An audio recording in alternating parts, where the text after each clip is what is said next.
Pembacaan dari surat pertama Rasul Yohanes. Anak-anakku yang terkasih, marilah kita saling mengasihi, sebab kasih itu berasal dari Allah. Dan setiap orang yang mengasihi, lahir dari Allah dan mengenal Allah. Barang siapa tidak mengasihi, ia tidak mengenal Allah, sebab Allah adalah kasih. Dalam hal inilah kasih Allah dinyatakan di tengah-tengah kita, yaitu bahwa Allah telah mengutus anaknya yang tunggal ke dunia, supaya kita hidup olehnya. Inilah kasih itu. Bukan kita yang telah mengasihi Allah, tetapi Allah lah yang telah mengasihi kita, dan telah mengutus anaknya sebagai silih bagi dosa-dosa kita. Anak-anakku kekasih, jikalau Allah sedemikian mengasihi kita, maka haruslah kita pun saling mengasihi. Tidak ada seorang pun yang pernah melihat Allah. Tetapi jika kita saling mengasihi, Allah tetap di dalam kita, dan kasih-Nya sempurna di dalam kita. Beginilah kita ketahui bahwa kita berada di dalam Allah dan Dia di dalam kita, yakni bahwa Ia telah mengaruniai kita mendapat bagian dalam Roh-Nya. Kami telah melihat dan bersaksi bahwa Bapa telah mengutus anaknya menjadi juru selamat dunia. Barang siapa mengaku bahwa Yesus adalah anak Allah, Allah tetap berada di dalam dia, dan dia di dalam Allah. Kita telah mengenal dan telah percaya akan kasih Allah kepada kita. Allah adalah kasih. Dan barang siapa tetap berada di dalam kasih, ia tetap berada di dalam Allah, dan Allah di dalam dia. Demikianlah sabda Tuhan. Syukur kepada Allah. Referen Mazmur tanggapan, aku hendak memuji Tuhan setiap waktu. Aku hendak memuji Tuhan setiap waktu. Aku hendak memuji Tuhan setiap waktu. Puji-pujian kepadanya selalu ada di dalam mulutku. Karena Tuhan jiwaku bermegah, biarlah orang-orang yang rendah hati mendengarnya dan bersuka cita. Aku hendak memuji Tuhan setiap waktu. Muliakanlah Tuhan bersama dengan daku. Marilah kita bersama-sama memasyurkan nama-Nya.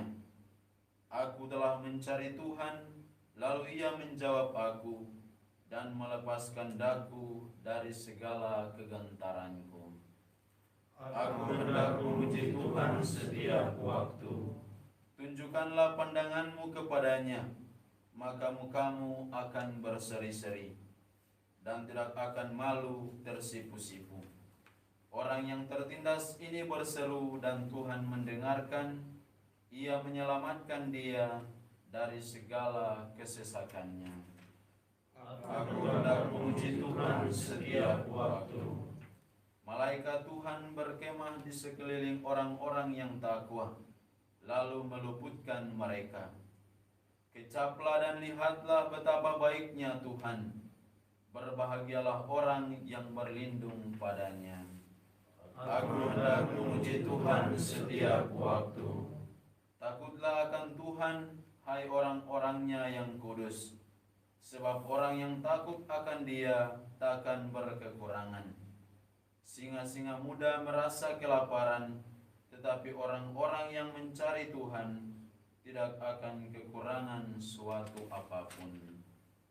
Aku hendak memuji Tuhan setiap waktu. Baik pengantar Injil.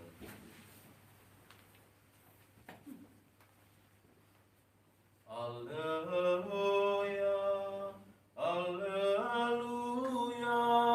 haleluya. Haleluya, haleluya, haleluya. Aku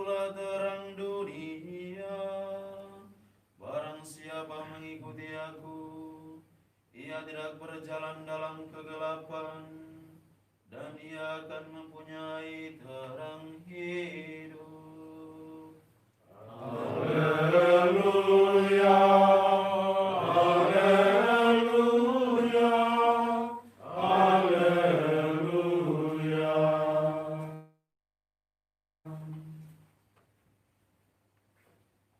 Tuhan sertamu Dan sertamu juga. Inilah Injil Yesus Kristus menurut Lukas. Dimuliakanlah Tuhan. Sekali peristiwa dalam perjalanannya ke Yerusalem, tibalah Yesus di sebuah kampung. Seorang wanita yang bernama Marta menerima dia di rumahnya. Wanita itu mempunyai seorang saudara yang bernama Maria. Maria itu duduk dekat kaki Tuhan dan terus mendengarkan perkataannya. Tetapi Marta sibuk sekali melayani. Marta mendekati Yesus dan berkata, "Tuhan, tidakkah Tuhan peduli bahwa saudaraku membiarkan aku melayani seorang diri? Suruhlah dia membantu aku." Tetapi Yesus menjawabnya, "Marta, Marta, engkau khawatir dan menyusahkan diri dengan banyak perkara. Padahal hanya satu saja yang perlu. Maria telah menerima bagian yang terbaik yang tidak akan diambil daripadanya." Demikianlah Injil Tuhan. Terpujilah Kristus. Saudara dan saudariku yang terkasih, pagi shalom. Shalom. Apa yang boleh kita pelajari atau kita ambil hikmah dari perayaan peringatan Santa Marta ini? Sekurang-kurangnya ada dua hal yang boleh saya sampaikan. Yang pertama, Marta mewakili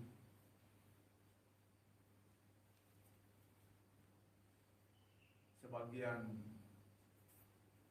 orang yang selalu menunjukkan hospitalitas.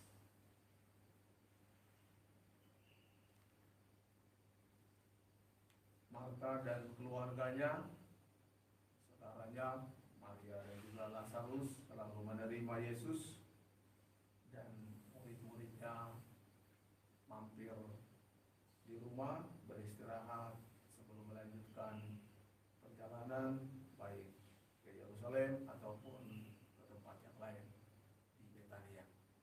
Keluarga ini adalah keluarga yang selalu membantu Yesus dalam seluruh karya misi Yesus. Hospitalitas, welcome. Saya kira Santa Marta mau mengajak kita sekalian untuk selalu welcome dengan semua orang di rumah ini maupun di mana saja kita akan bertugas. Kepada siapa saja kita tetap welcome. Ketika orang datang bertamu atau mampir di restoran ataupun tempat komunitas di mana kita berada. Sebuah contoh dan teladan yang baik dari Marta. Hal yang kedua, lewat bacaan tadi kita mendengar bahwa Marta menyadari akan kekurangannya, mengakui akan kelemahannya. Jelaskan bahwa Marta melayani Yesus, tetapi kualitas pelayanannya itu menurun karena disertai dengan sungut-sungutan. Dua tindakan ini sebenarnya tetap baik. Melayani tamu, siap makan minum, saudarinya Maria mendengarkan Yesus, itu sama-sama. Hanya kualitasnya menurun ketika sebuah pelayanan itu disertai dengan sungut-sungutan.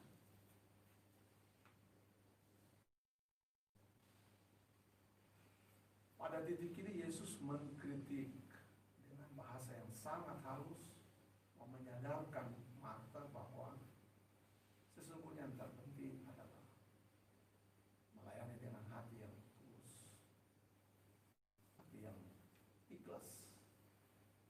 Dan Marta menerima itu. Dalam teks bacaan yang berbeda, kesadaran Marta ini terungkap dengan kata-kata atau ungkapan dari Marta sendiri. Engkaulah Kristus Putra Allah, Dia yang akan datang ke dalam dunia. Ketika Yesus datang pada saat saudaranya Lazarus mati. Kesadaran akan kesalahan, kesadaran akan apa yang sudah dilakukan tidak mengarah kepada keselamatan, itu menjadi satu nilai yang boleh kita bawa dalam hidup kita. Dalam hidup kita terkadang juga buat salah, seperti Marta sadar akan kesalahan dan berbalik ke arah yang benar. Ini dua hal yang bisa menjadi refleksi bagi kita ketika kita memperingati Santa Marta. Welcome hospitalitas, dan yang kedua kesadaran akan kesalahan dan